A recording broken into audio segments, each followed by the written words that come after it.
ఉట్టికెగరలేనమ్మ ఉపగ్రహానికి ఎగిరినట్లు చంద్రబాబు నాయుడు గారు, ఆంధ్రప్రదేశ్ ముఖ్యమంత్రి చంద్రబాబు నాయుడు గారు మాటలు ఉన్నాయి. సొంతంగా ఉపగ్రహం ఏర్పాటు చేసుకునే ఆలోచన చేస్తున్నారట.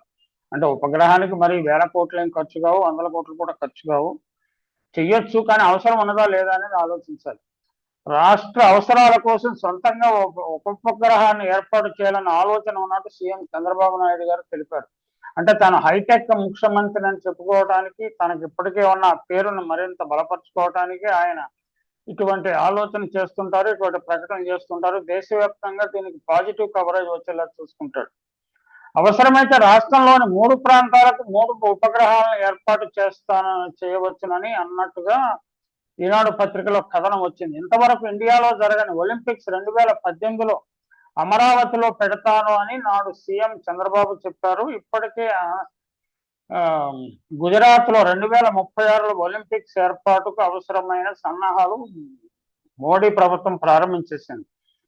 కొన్ని ఆశ్రమాలను 3 ఆశ్రమాలను స్వాధీనం చేసుకుని 650 ఎకరాలు పైగా విస్తీర్ణంలో ఈ ఒలింపిక్ విలేజ్, క్రీడా గ్రామాలను, క్రీడా వసతులను సృష్టించాలన్న ప్రయత్నం జరుగుతోంది. అందుకోసం ఆయన ఎంత డబ్బైనా ఖర్చు పెట్టడానికి సిద్ధపడిపోతున్నాడు. కానీ మనకి ఆంధ్రప్రదేశ్లో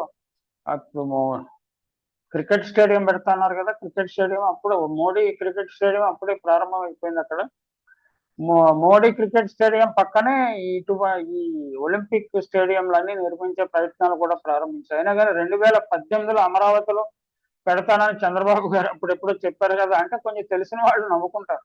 ఆయన ఏంటంటే ఒక్కోసారి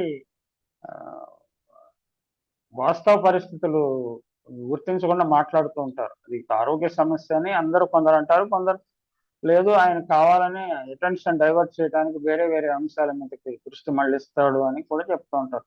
ఏది ఏమైనా కొంచెం విడ్డూరంగా ఉంటుంది. ముఖ్యమంత్రి స్థానాల్లో ఉంటూ సీనియర్ మోస్ట్ ఇంతకాలం సుదీర్ఘకాలం ఆంధ్రప్రదేశ్ ముఖ్యమంత్రి చేసిన వ్యక్తి ఇలాంటి పనులు చేస్తుంటే చాలా ఆశ్చర్యకరంగా ఉంటుంది. ఇలాంటి మాటలు మాట్లాడుతుంటే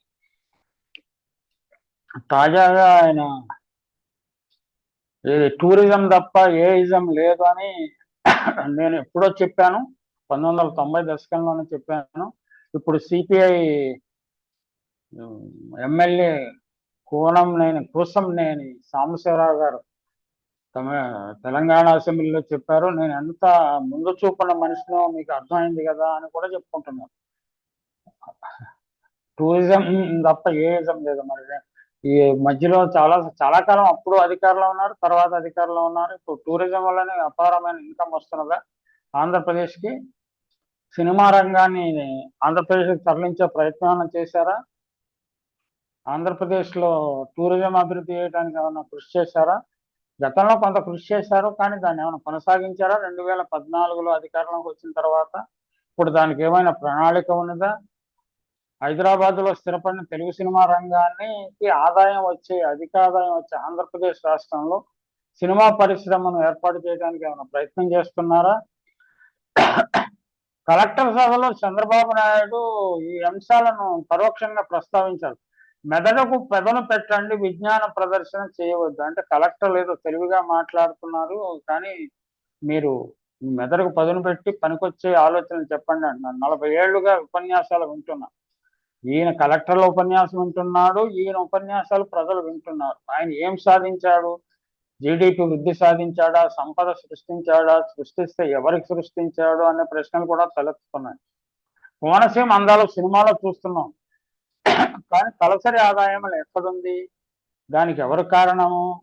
రాజకీయ నాయకులు తమ ప్రైవేటు సంపదను పెంచుకోవటం, తమ అనుయాయుల సంపదను పెంచుకోవటము, అనవసరమైన రాజధానిలో అనవసరపు మౌలిక సౌకర్యాలను కల్పించి రాష్ట్ర భవిష్యత్తును పణంగా పెట్టడము, అప్పుల పాలు చేయటము. దానికి కారణము సాంఘిక సంక్షేమ కార్యక్రమాలు లేకపోతే ఉచితాలు అని ప్రచారం చేయటము. ఇవన్నీ చంద్రబాబు గారికి ఉగ్గుతో పెట్టిన విద్య.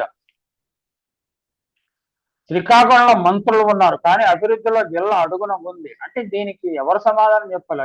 దీర్ఘకాలం ఉమ్మడి ఆంధ్రప్రదేశ్కి, విభజిత ఆంధ్రప్రదేశ్ కూడా ముఖ్యమంత్రిగా ఉన్న చంద్రబాబు నాయుడు గారు సమాధానం చెప్పాలి. నేతలు అధికారులు కలిసి పని చేయాలి, నేతలు అధికారులు పని చేయాలనే ఉపన్యాసాలు నేను ఆయన 40 సంవత్సరాలుగా ఉంటే నేను 50 సంవత్సరాలుగా ఉంటున్నాను, కానీ ఎక్కడ వేసిన గొంగళి అక్కడే ఉంటుంది. అదంతా మన దురదృష్టం. అంటే చెప్పటానికి, ఇతరులకు చెప్పడానికి నీతులు ఉన్నాయన్నట్లుగా ప్రభుత్వాలు నడిచిపోతున్నాయి. మరి కొంతకాలం ఇది తప్పదు.